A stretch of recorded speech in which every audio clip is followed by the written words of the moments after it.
The Bledisloe Cup is just around the corner, and I'm here with two blokes prepared to declare Australia as absolute morals to win not just the game, but the series. Now, Tom, morals? Yeah, definitely.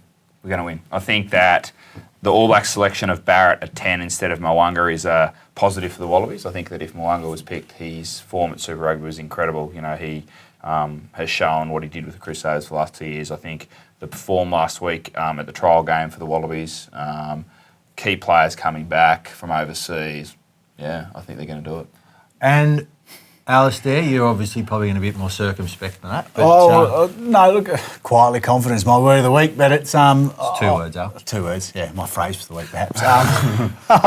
Look, I'm not as confident as Tom, but I think Mo'unga is a massive bonus. Not picking Mo'unga is a massive bonus for the Wallabies. I reckon Checker would have been cheering when he saw that, because the way he's played in the last 4 games, he's been one of the best players in the world, not just the tournament. He's been sensational. And I think Barrett's good, but I don't think Barrett's been bringing the same running game that Mo'unga has. He's just so dangerous. You've got to keep someone on him. And the Chiefs showed against the Hurricanes, if you get a lot of line speed against Barrett, it takes his time and space away. He doesn't react well. So that'll be the Wallabies blueprint with Gracie. A lot of line speed, gets stuck into them. That's right. Pick Hooper, who's going to be back. Hooper and Pocock hard on the ball. And that's where, Pocock also has made such a massive difference to the Brumbies. The Brumbies were a totally different side with him there. Look, also, admittedly, they had people like the Arnold brothers playing some great rugby as well, but they had...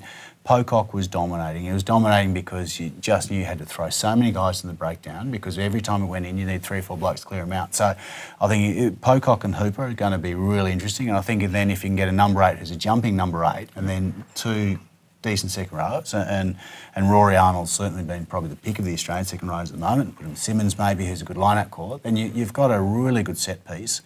And we should be able to test them at scrum time. We should be able to get certainly stuck into them, and the reserves, definitely. I think, once again, Brumbies, Waratahs and certainly Reds were looking, when they had their top sides on, were pushing them, not necessarily pushing them around, but they were certainly easily parity, if not getting the edge. So I think it's going to be absolutely fascinating to see that forward battle.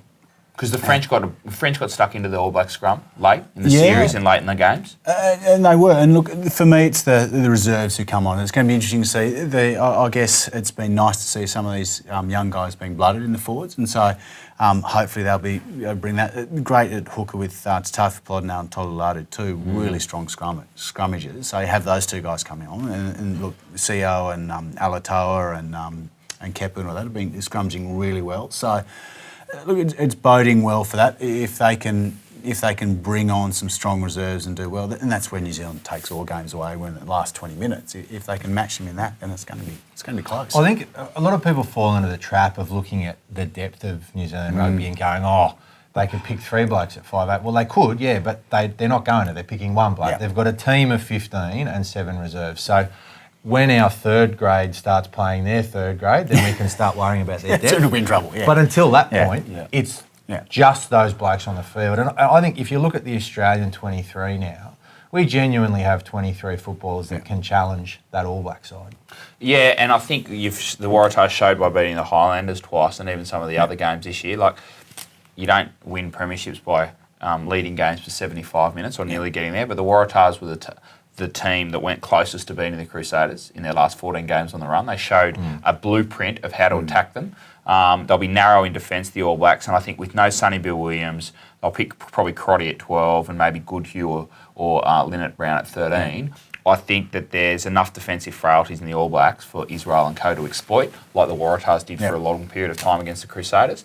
And then if we kick the ball in the air, where Israel's by far and away probably the best athlete we've ever seen in the game, in the aerial contest. Assuming he doesn't get sent off again. Well, true, but I mean, we haven't raised, and we didn't talk about it when we analysed the Irish series, was Will Genia. Will Genia broke his arm in the second test and went off. Now, if he plays the full series, what effect does that have on Wallabies' performances? Well, I mean, they're better, clearly. Yeah, he is. No, he's a great running option around the base of the scrum. He's got a great pass and he makes smart decisions in defence. So I think he's fantastic. Look, my worry is actually in the centres, where obviously we had 2 big injuries there. You being an old centre, who's going to be starting in the centres? I think they'll play Hodge. They'll play Hodge. Curly Bill's form someone said it to me on Saturday night. It's like, he's Bill the best 12 in the world, without a doubt. The form he showed late I know he was sick against the Brumbies, but apart from that game, his form was unbelievable the last period of time.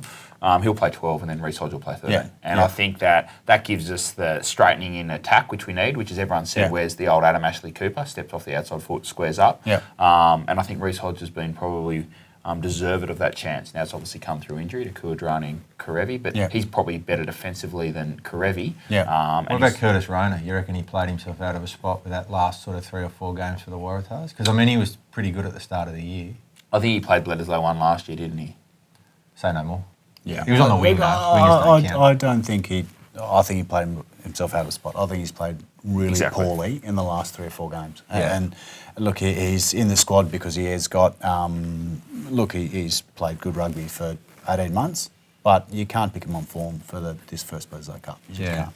I like him as a footballer. I think he's a terrific footballer. I think he struggled a bit probably with Reeds this year defensively, and that could be from him coming across from rugby league. Yeah. But I think he's deserves to be in and around the squad, that's for sure. Yeah, and I think, the All Blacks have come out and said, playing the mind games, the Wallabies are favourites. But we are. If you take out the first half last year where our defensive reads were really poor, awful. And the second half we probably had parity at Stadium Australia, whatever they call it now.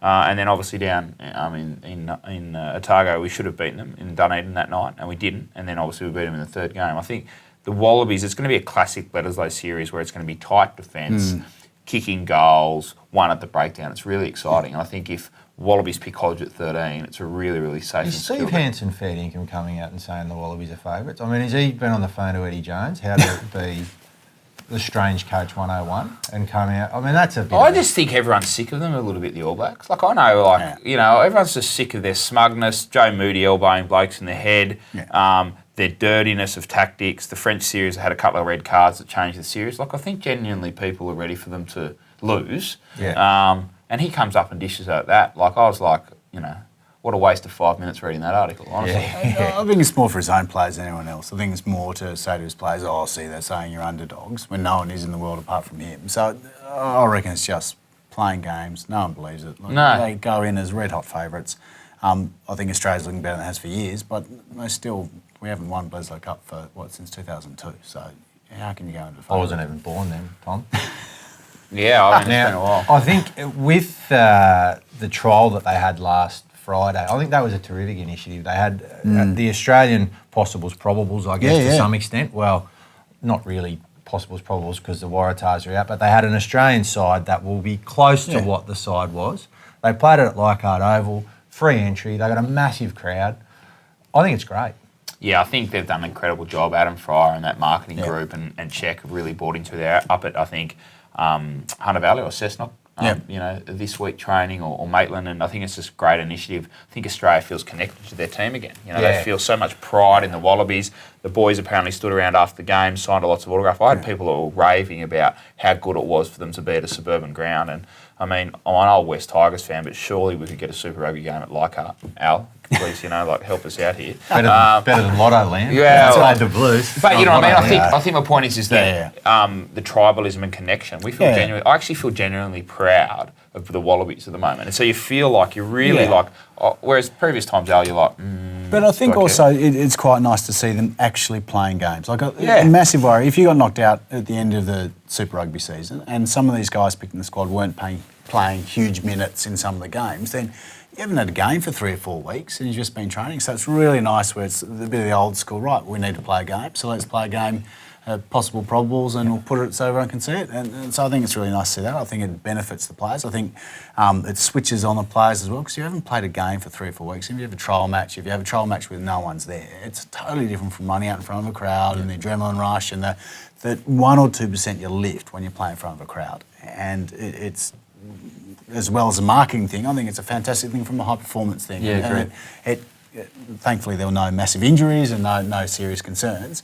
But I think can only be a really good thing going to this first Test match. But what a great mechanism for feedback for a player. You play in that game and you don't play so well. Okay, mate, I want you to go back and play NRC now and work on X, Y, Z. What a great opportunity for some of those, I thought you meant feedback from the crowd, which I didn't think you were a massive fan of, to be honest. They'd be nice and close to you at Leichhardt Oval. Yeah, they would. I tell you what, you could get some really good purchases. They sit on the hill though. If you scored a try and threw the ball at them, I reckon you could get a few. But they loved you there, Tom. It was your home territory, mate. Yeah, they did. Yeah, I scored, I think, on debut there for the NRC, so that's all right. Don't worry for the Stars. I reckon they've got the first game at ANZ. I would love to see. They're not going to sell it out, realistically, but I would love to see a 60,000 crowd. I think they'll get that. And for the game to be what we all know it can be, with the Australians throwing the ball around, hopefully an Australian win, you've declared it, and realistically get the love back in rugby.